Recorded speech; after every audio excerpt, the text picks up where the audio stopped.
Друзі, привіт. Привіт усім, хто дивиться. Черговий випуск Vedel Talks сьогодні в нас в такій годині. Я дуже хвилююсь, чесно скажу, тому що сьогодні в нас в ефірі буде один з моїх улюблених музикантів. Людина, яка вплинула, напевно, що за останні роки найбільше на мій смак музики, на те, як я мислю, можливо, навіть на те, як я виглядаю. Тому ми сьогодні поговоримо про його музику, про нього, про його концепцію до написання музики. І я сподіваюся, що ви тут з нами і будете задавати нам цікаві запитання. Тому запрошую в ефір прямісінько з Цюриха Ник Ба. Вітаю, Ник. Hi, Michael. Hi, everybody. Great pleasure to be part of that talk. Look very much. Yeah, hello. Hello. Hello, nice to hear you. I'm very happy that you have time to be here with and talk a little bit. Right, it's a great pleasure, and I'm also happy that we can exchange and in these times stay in contact, and look very much forward to talk with you about some essential things in music and life. Okay, so maybe we should start with this difficult for musicians time and talk a little bit about this new rules in music, about what situation right now you have in Zurich, in Switzerland, for example. We have since about now 2 months, the clubs, smaller clubs and concert places are open again, but under special restrictions. So people can actually go to concerts, we can play concerts. We opened our club. You remember I have a club in Zurich called Exile, where I make my workshops and where we have our Monday series. And we streamed like for 14 weeks about when everything was closed. And from mid-June on, we started to go back also live in the club. And of course, the situation is very fragile. And we have a bit less people. We also adapt. We have more, we play with open doors and we try to make it comfortable for the people that are really focused on music. But I think it's very important to play with joy and to include also the people and to show that music life continues with respect for the situation. But, you know, in our lives, and especially in the life of many composers and musicians over the centuries, there were always very difficult times, and they always found solutions to go on with their music. And music is more important, more necessary to have than some crises. We had wars, we had difficult times for artists with no money and so on. Now we have this crisis and we need to create solutions and bring people together by, of course, respecting to create a safe circumstances for the audience and the musicians. Mm-hmm. So in the summertime, it's maybe so a lot of venues are like open airs. Yeah, we can play open airs. We can play rooftop concerts. But how do you think what situation we will have in autumn time? So from September.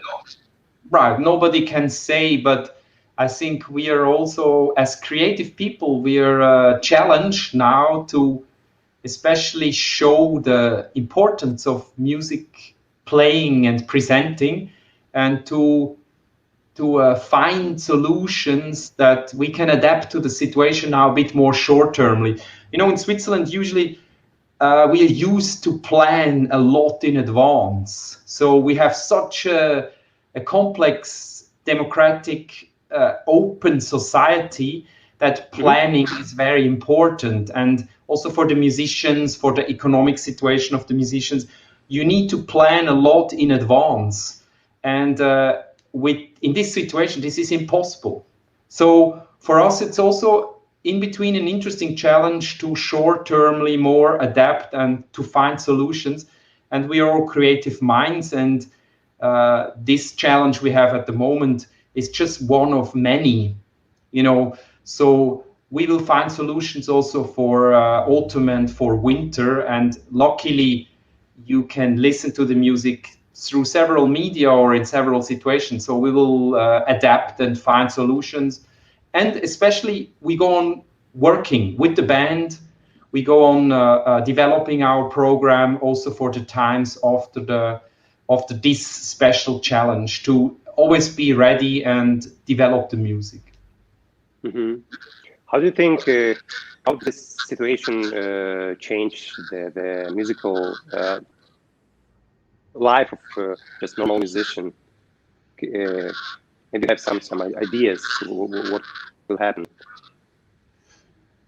I don't know. I think it's now in these situations it's very difficult to say in general, because every musician every artist has a special situation at the place where they live. You know, some regions are under bigger restrictions, others less, even in the same country. So what I find interesting is the individual way how people stay in contact, like we do now in this talk, like what you produce new, what you do in your studio, all these situations. So for me, in general, I try to constantly work, independent if there is a crisis or not, and to stay on that, and to also try to create offers for my bands, for younger musicians, for example, with my label, to keep that continuity. And sometimes it's harder, sometimes there are different challenges coming, but this consistency, continuity, all of that is very important, that we can stay on that the path and the direction of the music is more important than the in-between challenges we all have, individually, but also as a musical society. What ideas do you share right now in this moment, in this crisis, through your music? Well, first of all, I don't think that it changes my view on music and music production, but it is a very tough challenge to now stay on that and to prove what you really want.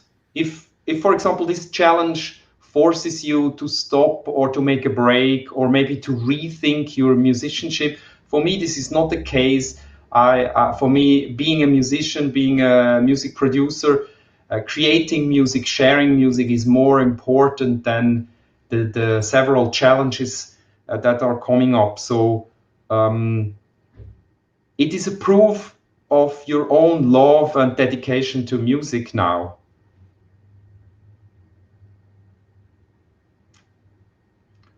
I think I lost you now. Are you still there?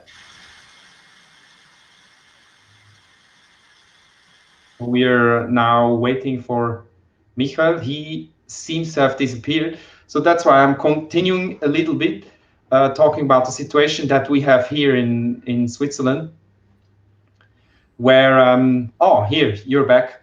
Yeah, I lost my connection. Right. I just was talking about that we also as a community are forced to stay together and to find ways of working, because of course when you do that alone it is one thing, but especially in these times of social challenges, it's very important to create moments and opportunities where you can work together and still stay there. Because sometimes in a performance, people, when they see the band, when they feel the energy of the band or of a musician, they really feel the importance of music and of performances, and also trust more, in a way, the energy that live music has. So we go on with that, and we try, of course, to create a situation where you can enjoy the music with a safe feeling, and do not fear to go to a concert, because at the moment many people fear the concert. Can you imagine this? This is it's true. A difficult situation, but on the other hand, it proves also what is a concert for you. I mean, do you go because although you have certain feelings that are a challenge, or yeah, do you go because of the music and the connection? So this proof is interesting. I see. Yeah, like Uh, music gets more existential through this. You need to ask yourself, do I go to a concert? Is it dangerous or not? That's, of course, a heavy statement, but on the other hand, it's also a statement that asks you what music is worth for you, and how do you support artists or live concerts in general. mhm. Interesting. Nick, we have a few questions before our live stream start. Right. So the first one is Nick's experimental music is very much close to Nova Opera Iov. Has he heard about this quite new project?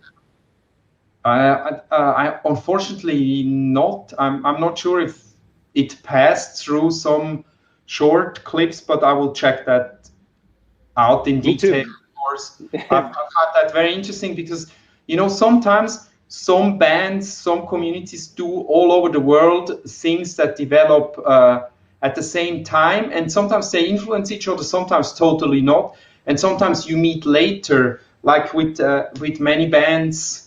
Um, we had that experience when we were on tour all over the world, that some bands even did not know that they work on similar things, and that's a wonderful thing to see, and to get to know each other, and also see maybe the different way you organize, you present your music, you develop your music.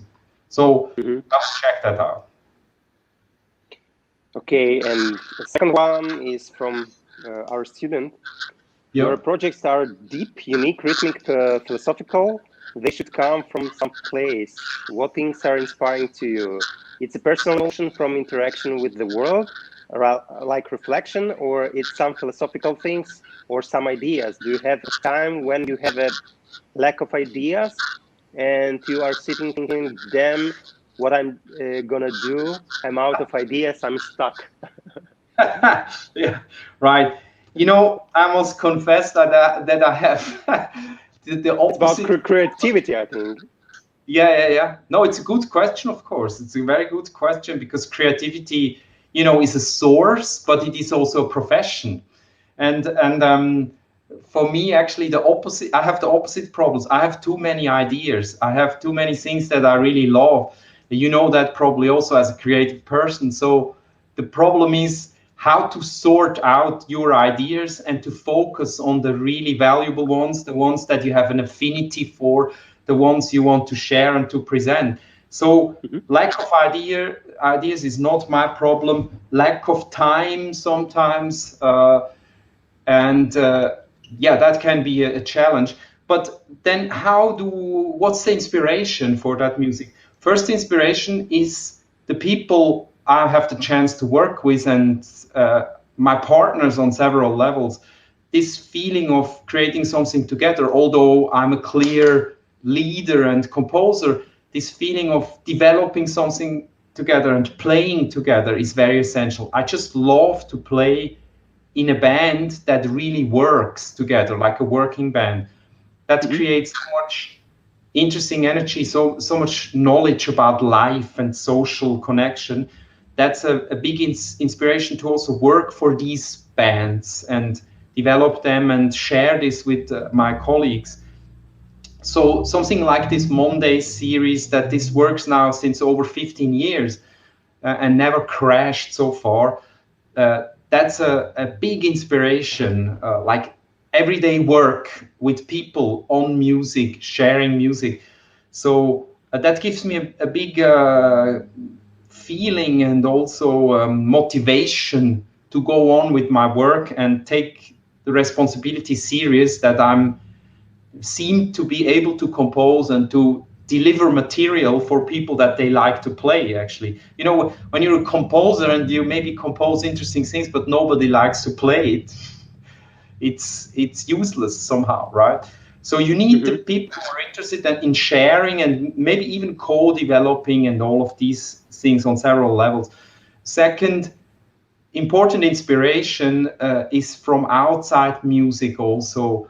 like a lot of movement training, martial arts training, and body training that allows you to go away from intellectual way of treating music, so that I sharpen my listening, sharpen my capacity to feel things very intuitively. Of course, we need also to train technically musicianship, playing skills, analyzing compositions, composing very intellectual.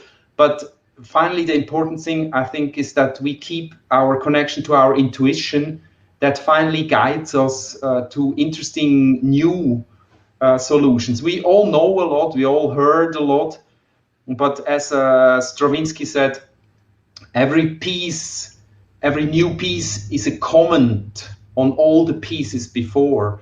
So your contribution to that, your intuition for changing something, for developing something, that's somewhere we cannot say where it's coming from.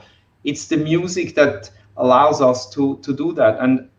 But that you can sharpen, you can work on that, you can work on your intuition, on your awareness and your presence. And that's a big inspiration for me, mainly through martial arts, aikido, martial art that is based on partnership, working with the energy of the opponent, but also non-violent movement and martial behavior. I find that very interesting for performers, but also for people who want to change things, to go in contact with society and with other people. So it's a martial art that inspires me a lot, and I need to regularly train to stay somehow focused.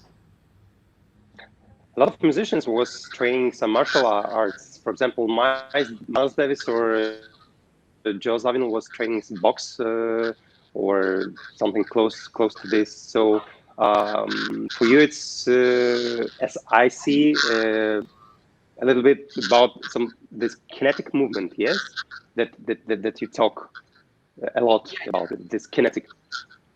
Right. I once saw a film about Joe Zawinul, the keyboard player from founder of Weather Report, also played with Miles Davis and some people.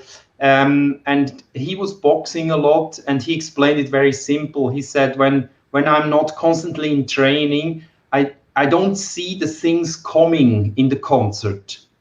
That means you're not just in the now. What we actually also have to train, that we're in the now and not analyzing everything, but we are also in a connection with what's coming, what is coming from the band, what's coming from the space.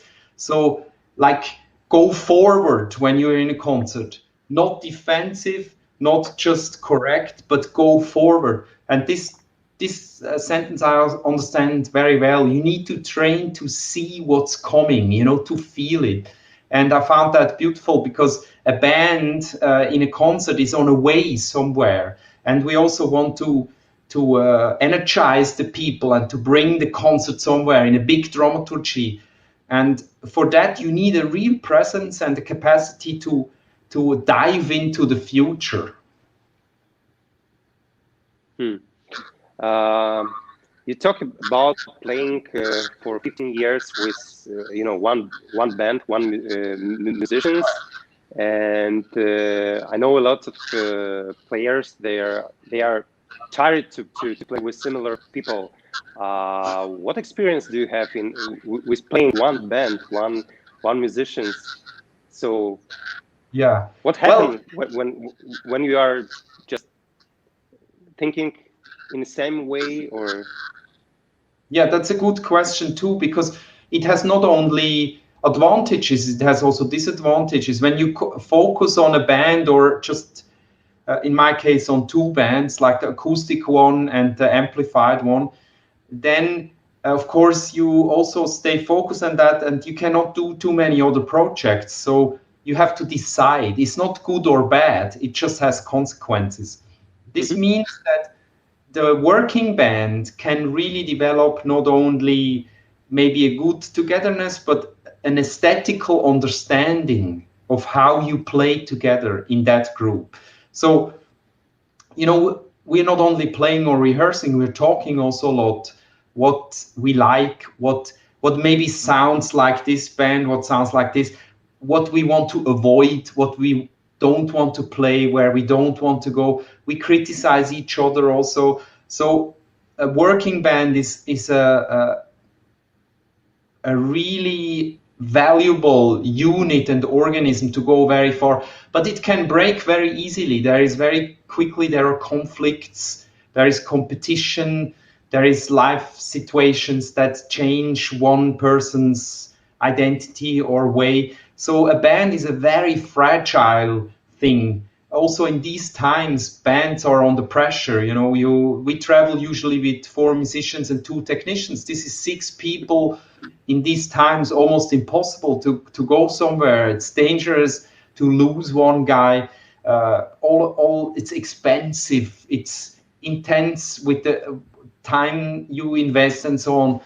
So it has advantages and disadvantages. But for me, the advantages were always with these people I play, of course, were very big, and they were bigger and more important than the disadvantages, and still are. So we had big conflicts, we had changes in the lineup, but the basic core of the band, especially with Kaspar on drums and Shaw on the reeds, are playing very long together. We have now a new bass player, Jeremias Keller, who has a similar mind setting and fits extraordinary perfect into that band.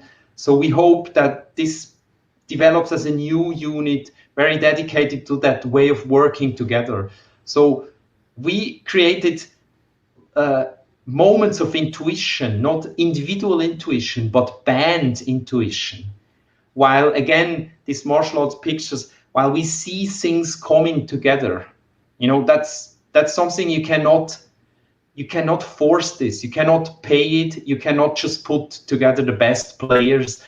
It doesn't work. It is more important to work very long and to develop a trust and an understanding of each other, even when you have different opinions or also conflicts and stuff. So this is a big opportunity to develop the music and the music I write, and also the direction we went as interpreters, as a band of this music, is very specific, has a lot to do with these people who are playing this music. So as I understood, the creation of music, it's not only on the stage, it's in small talks during lunch also create something. Yeah, this is called what we call ghost note culture. The ghost notes are these little things that are not in the score or not in the main beat or wherever. It's all these small little things in between. So ghost note culture means everything you don't see and you don't hear explicitly somewhere. It is the culture of the band, what happens between the lines, what happens over 10, 20 years.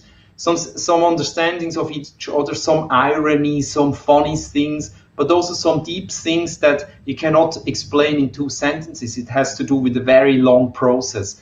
So these are things that you cannot force. You cannot write them in a book, or you cannot write them in a score, or you cannot just say, okay, I give you 2,000 francs and you play it. It's impossible. It just works between this kind of organism that develops very softly, very, very slow also in a way. That's ghost note culture, and that's the things you win when you invest into a band. It's like art of small steps, something like yeah, exactly. like this one. Okay, we have one more question from our student. Developing the idea, do you believe in inspiration per se? Is it a thing, or it's a matter of discipline and constant practice? Yeah, that's a really good and essential questions. Just first of all, because Andri, is that correct? The name Andrei? Yeah, Andri. So what Andre asks is a very good question, since he divides this in, does it come from somewhere, or is it possible to train inspiration? Well, it has, of course, two aspects. One is that we all don't know as creative people on a certain point where it is coming from. So some parts of inspiration are just there. It's more an energy, a love to something that inspires you to work. But you can train that and cultivate that. You can have rituals. You can have trainings, like, for example, martial art trainings. You can work on meditation, but it depends on yourself. You can also find something, like maybe you like to walk, or maybe you like to cycle, or maybe you have something else. Maybe you like to cook, or you just take your time, or you read a book, or whatever. So you can develop several techniques of bringing yourself into a physical presence for inspiration. And the technical thing of composing and working is something else. Then it can also be very technical, but to get inspiration energy to work on things, that you can train with rituals, clear schedules, for example, several ways that you have to find individually what inspires you. But as a professional artist, I think you should work on that. It's not reliable when you just wait for the inspiration. Mm-hmm. So you just like ability to work with instruments you have in this moment. Yeah, as a young player and composer, I feared that I might have no ideas anymore, and but then I learned that I need to take care about the source of my inspiration. So, and I learned to trust that. So when I'm taking my time, maybe I do a warm-up, physical warm-up, some meditation, depending on the day, and then just take my time and sit there and work.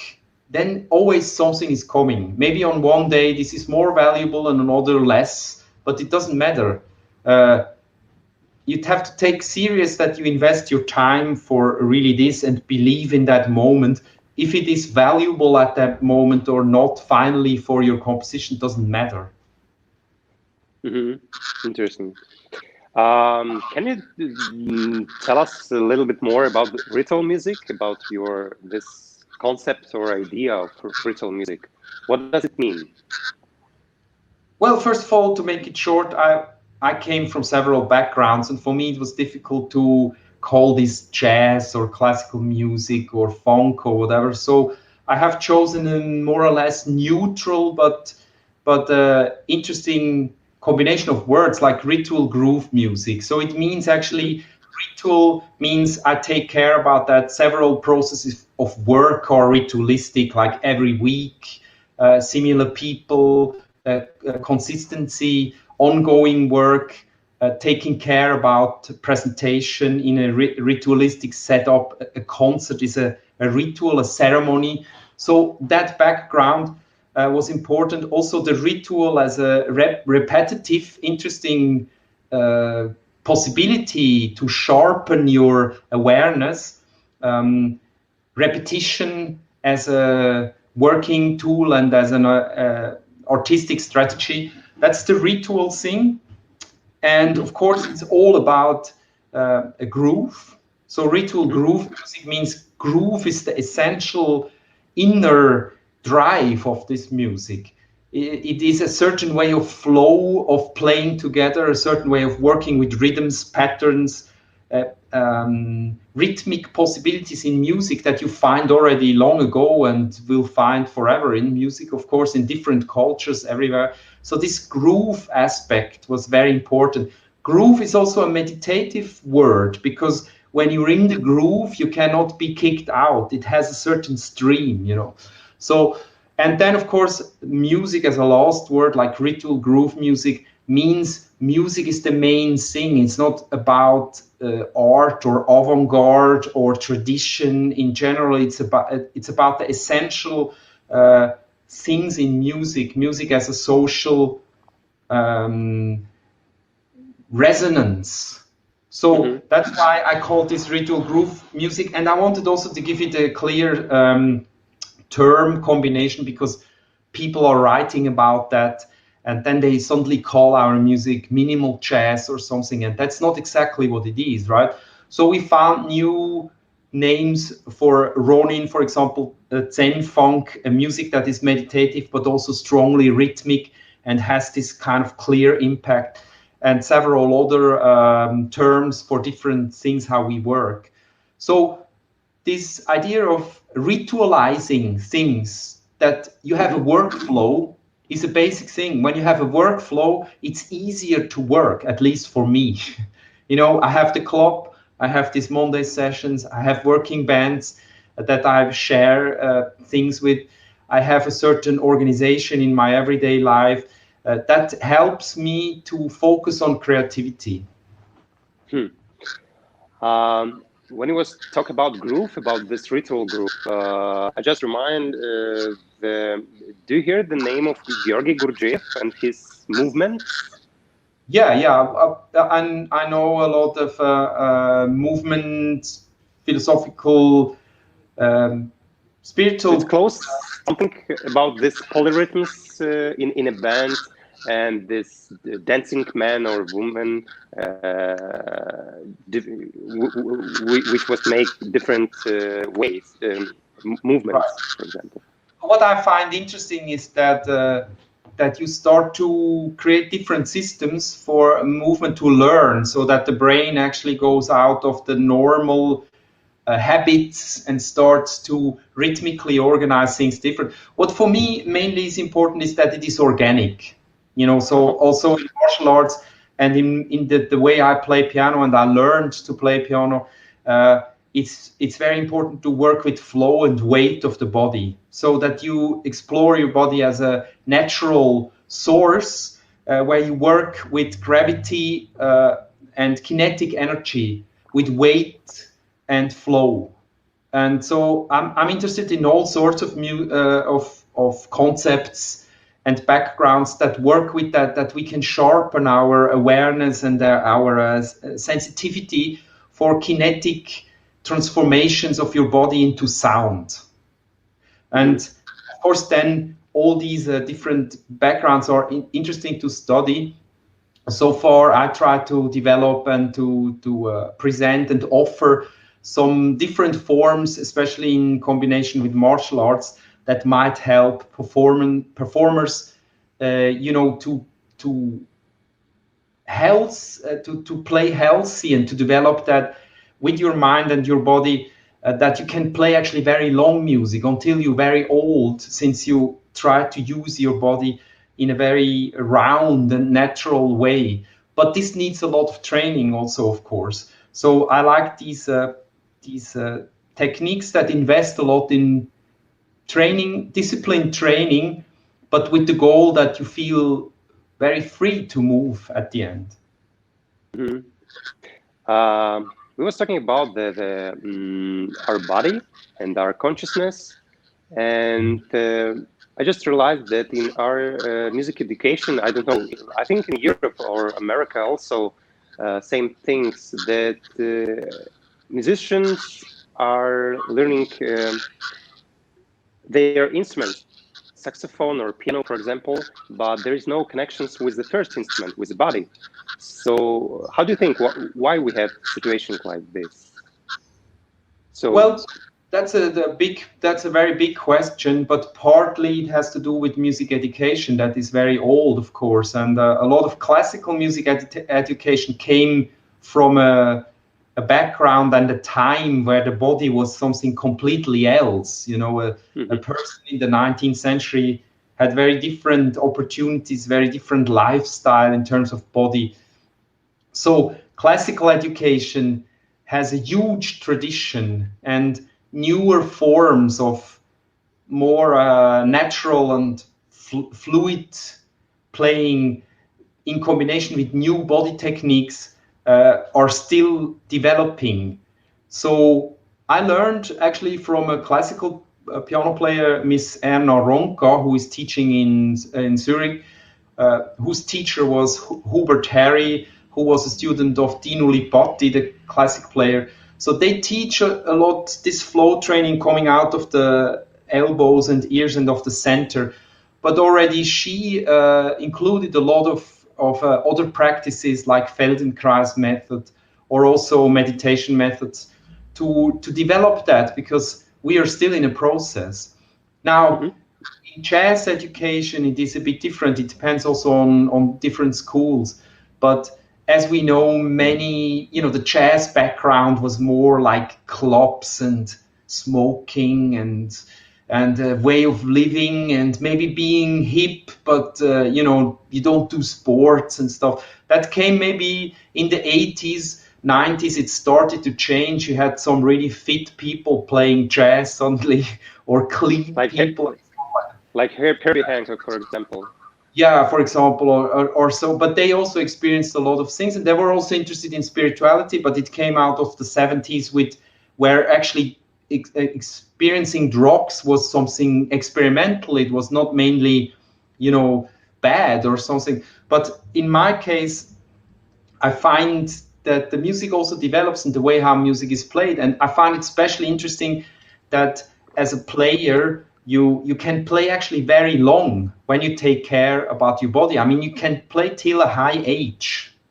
So I had a Russian a piano teacher when from about 15 to 20, and he did yoga, and that was very special in that time. He was already very old. When I came to him, he was about 60, yeah, almost 70 years old, and he still played with 85 years old classical concerts.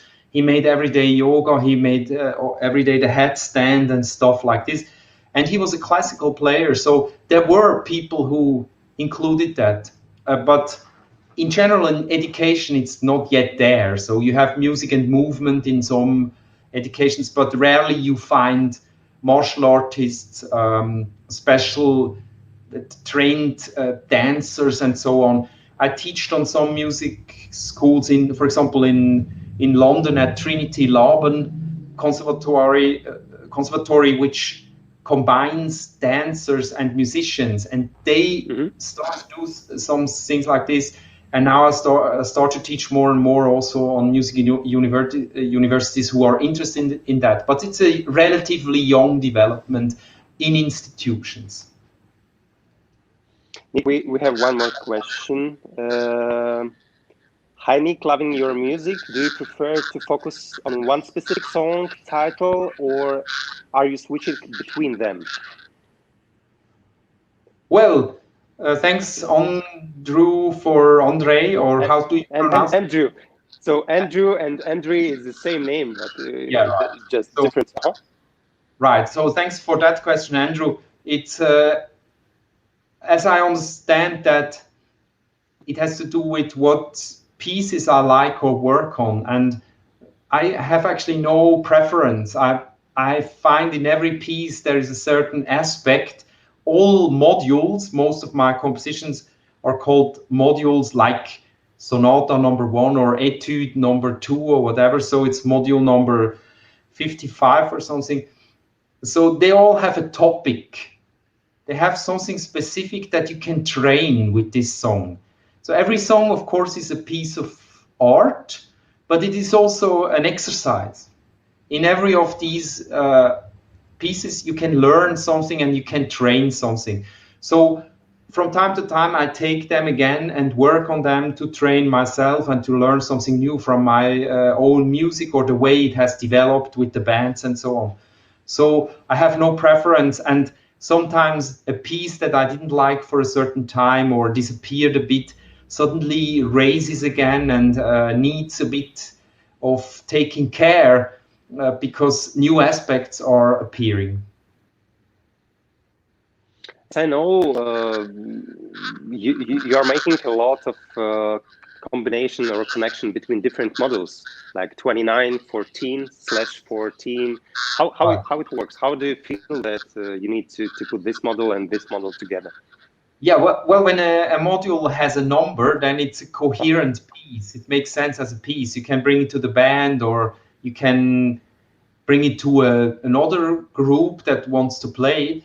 But every model has every module has a modular capacity. You can change it and adapt it and combine it.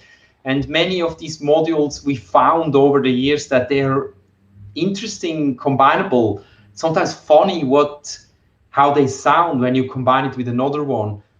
So in every module with a number, in every piece, there are sub-modules in there, like patterns and little musical beings that you can also combine with something else. And that's not my idea, actually. That goes back very long in music history. Of course, we find it in Bach's music, but we find it explicitly in Stravinsky's music and in Morton Feldman's music, for example, the way they compose and they use patterns. So I find that also interesting, that a piece is not finished, but it's not an unfinished piece in terms of we don't know where it goes. It's a finished piece that is open for new developments. And I always was looking for a third way between classical interpretation, everything is fixed. Composer writes that's how it is. And jazz, where players very early start to change the material, go somewhere, improvisation and your own creativity is the main thing. But in a module, you need to find an in-between way. You need to respect the material, work with the material, but also explore its potential as a player.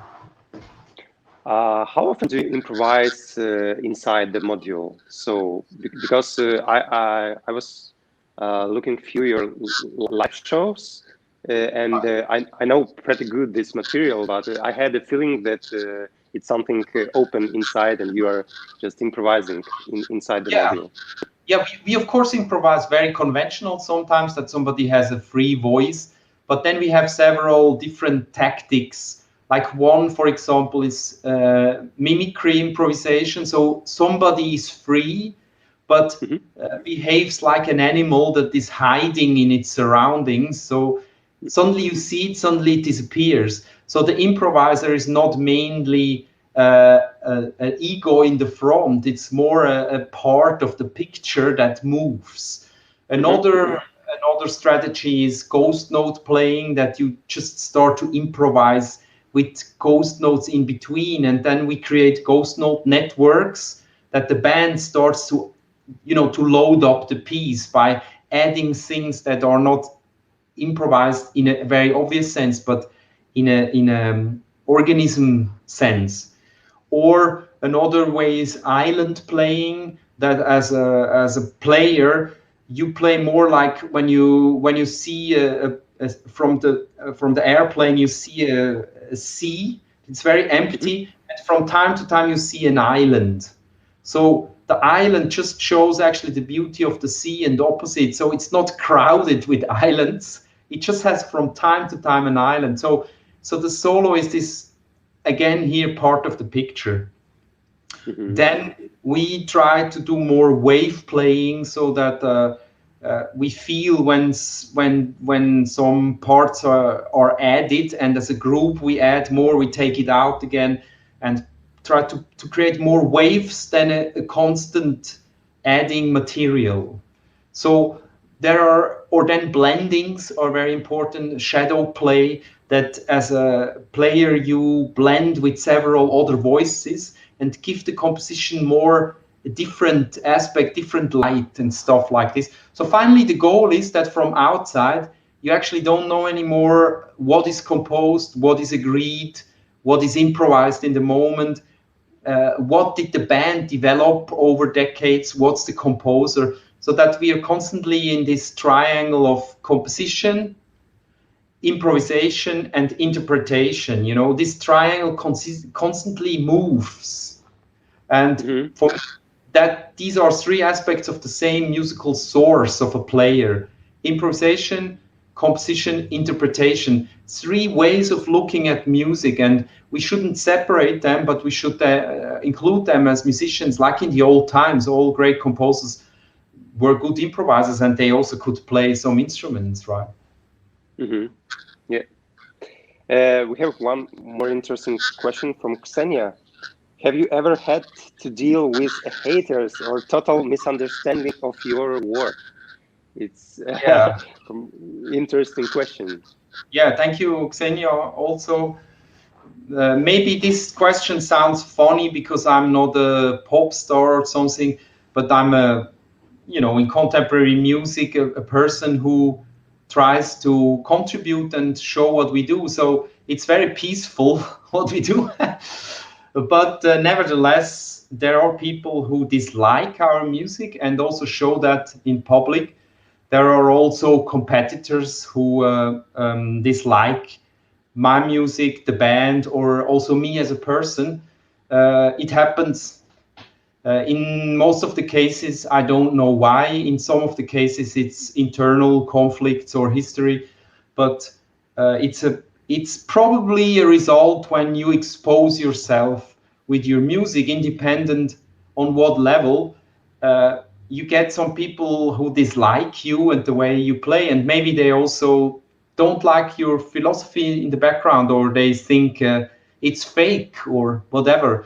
Especially when you play more minimalistic, reductive things, people sometimes think you can even not play. You do that because you have no other capacity. But in Ronin, for example, all the players have enormous capacity and they focus just on that music to play this music together. But some hardcore people, they might dislike this and also show it in public or even write about it. We had also reviews that were very bad from time to time. But I think it's the right of these people. They're allowed. Very often they're dedicated to music and they fight for something they like. And as long as it is not violent, and as long as it is not evil in a way, it's okay. It's part of the game. So I think it's strange if everybody likes your music and your person. This is normal that we are in a context, and some people they are jealous. Some people they simply don't like what you do. Some people even are attacked by the music you do. We don't know why, but it's somewhere in their history or their way how they listen to music. That's okay as long as it is not violent. Of course, I don't like disrespectful behavior, but that usually says more about the person than about you. And what emotion do you feel inside in this moment? How you work with this, with misunderstanding? I think it's very good question for a lot of young artists, because when you are just starting to do something, when you are first meet some misunderstanding, it's very, you can crash in the moment. I can give you an example. We had once a show in Austria at Saalfelden, a very important festival, big festival, and we played there. And we anyway had a start that was very repetitive, and the shaker was playing for quite a while, and we had only few sounds, so this minimalistic kind of spin started very easily. That was part of the concept. But Saalfelden was a festival with enormous eclectic jazz stuff. So usually when people go on stage, they start from the very first second to make really some kind of eclectic noise. So we were a bit aliens there already in the way we came with our music when we were new on the international scene, like with our first ECM record store.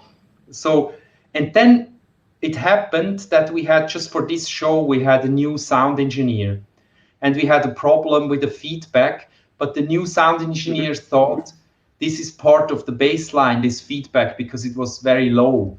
So he just did nothing, and we waited on stage. Shaker was going on, very easy, some sounds, and we waited until he had put this Fix feedback, this but problem. he didn't realize that it's a feedback. So our introduction went even longer, and usually instead of like 3 minutes, it got 5 minutes and so on. And that's quite long on an eclectic jazz festival when you hear in 5 minutes already a full song.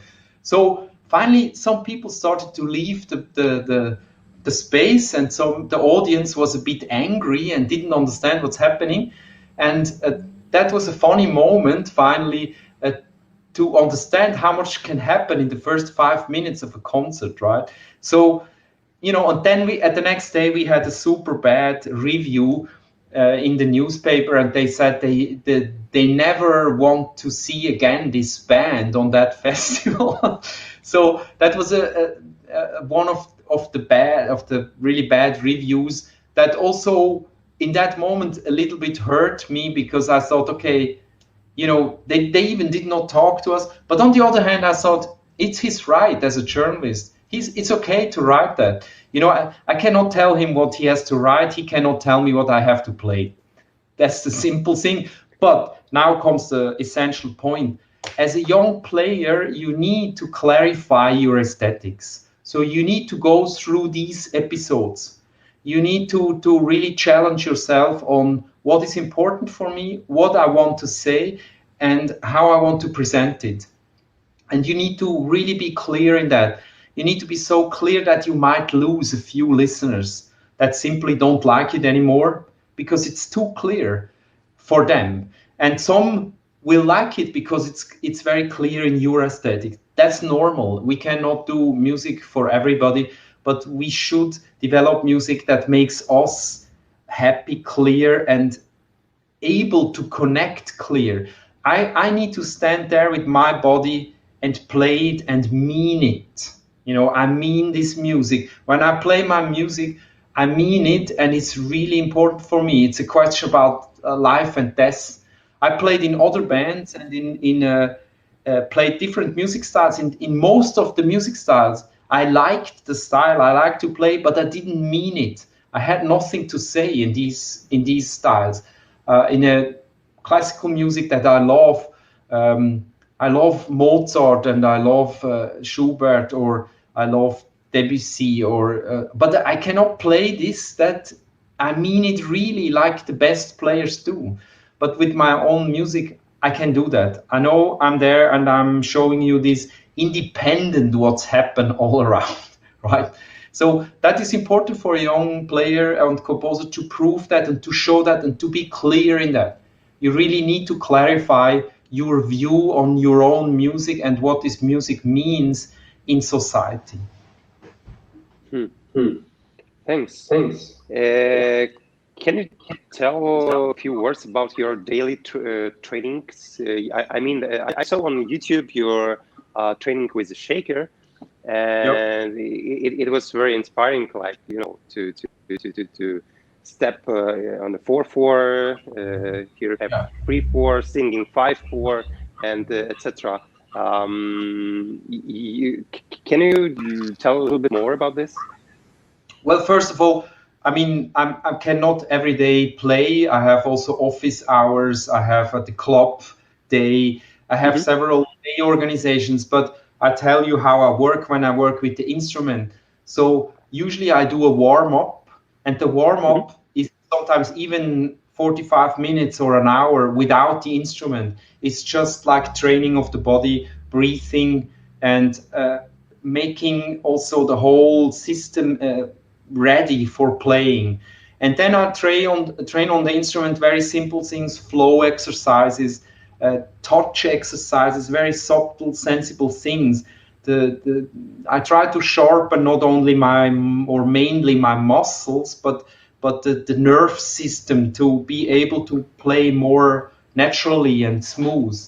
So then I maybe I do a play on the piano for 30 minutes or so with several exercises. Always very focused. Try also to calm your mind and to really work on that, not to break things, not to force too much, no ambition, more movement. And then I already do a break or something make something else, drink something, make a tea or something else. And then I do another 30 minutes or 45 minutes. And that's maybe the first unit. That's okay. When I did that, I'm already quite ready for several things.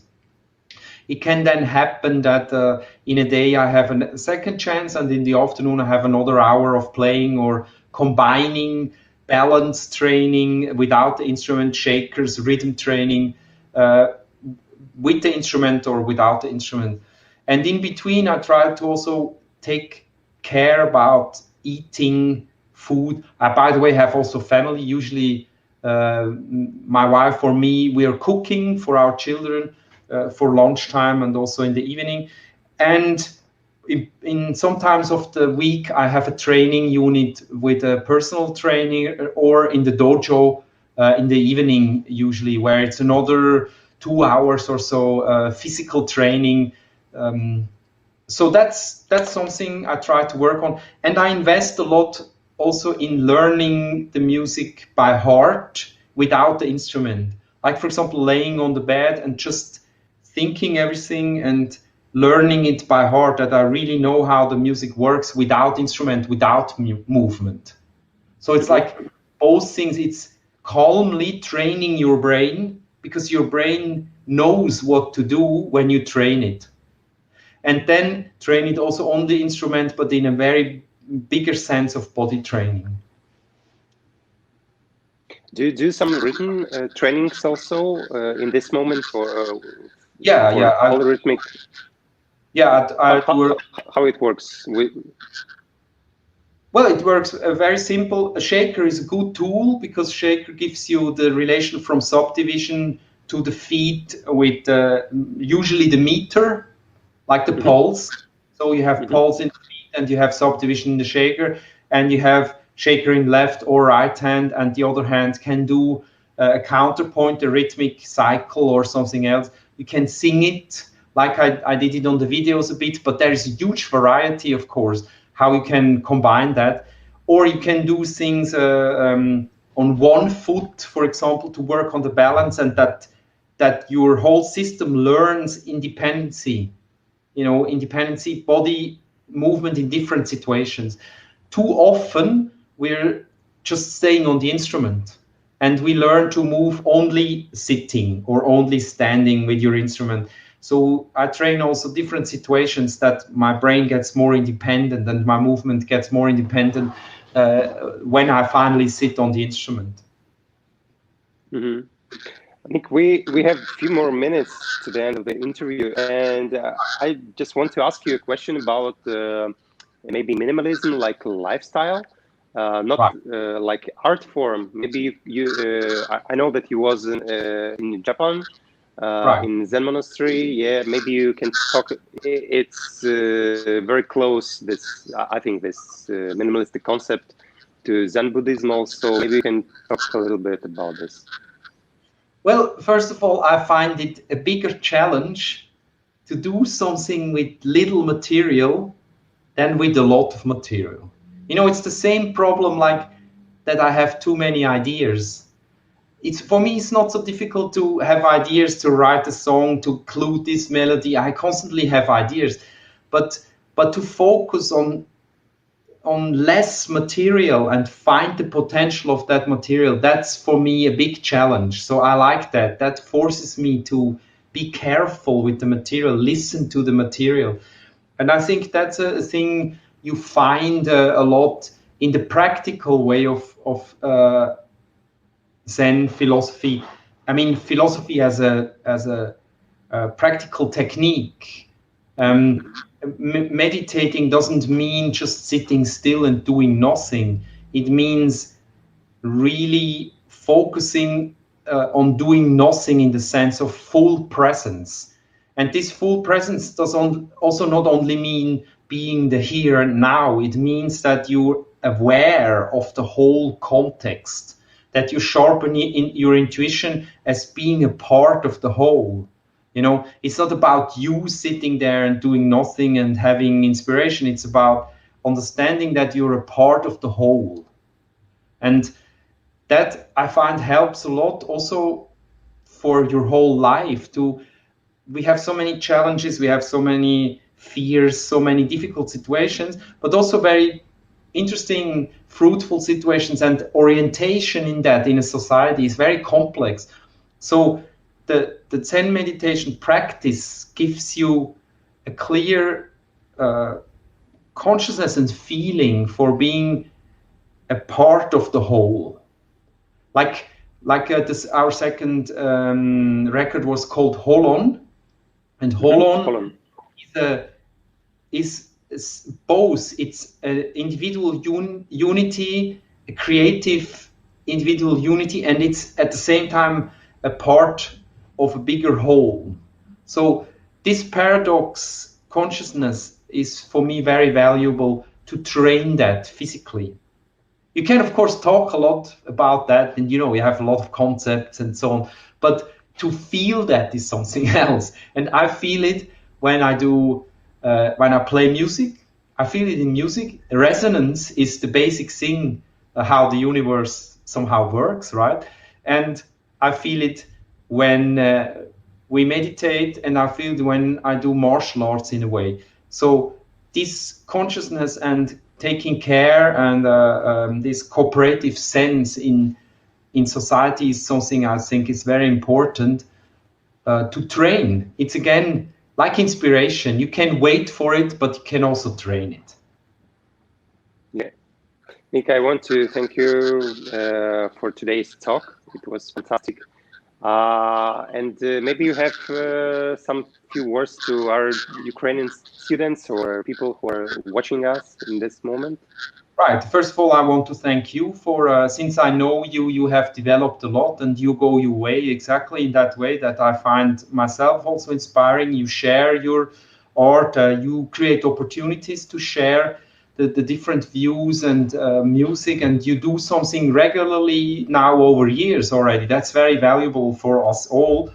And I want to say that it has been a while actually that we were not able to play in the Ukraine for several reasons. We played in Kiev and Odessa, and we had a very good time. We played twice actually in Odessa. We had an invitation also once to, I think it was somewhere in the east, a bigger city, but it didn't work.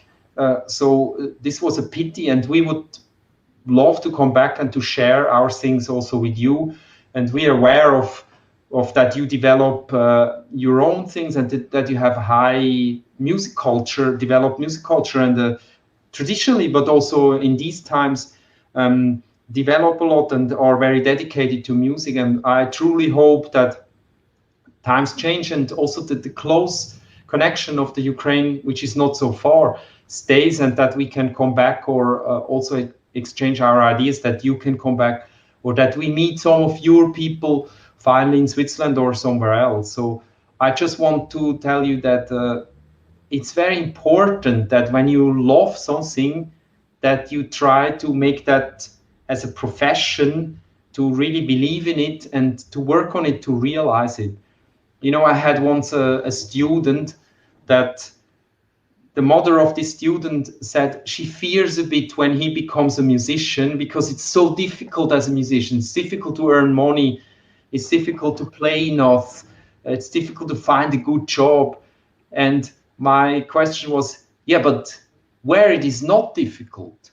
Do you think when you go to work in a bank, maybe you find a job, but are you happy then after 10 years, or even already after 2 years? Then what do you do with the so-called security?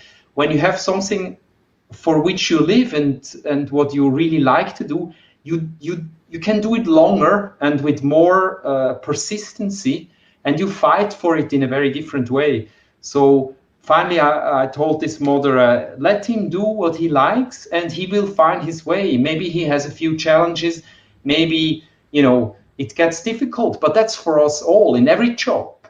And finally, today he's a composer. He works for several film scores, and he made his way because he loves what he's doing, and he found his way very clearly, although he's a fragile, very subtle, fine person. So I would encourage everybody who wants to go the way of music to try and check it out, and learn on that path.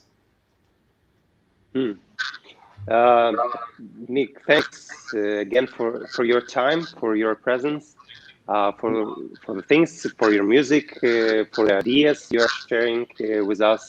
I want you to know that we love you in Ukraine here, and after this quarantine, I believe that we will find a way to bring you here for workshop or concerts. I want this to organize this very much.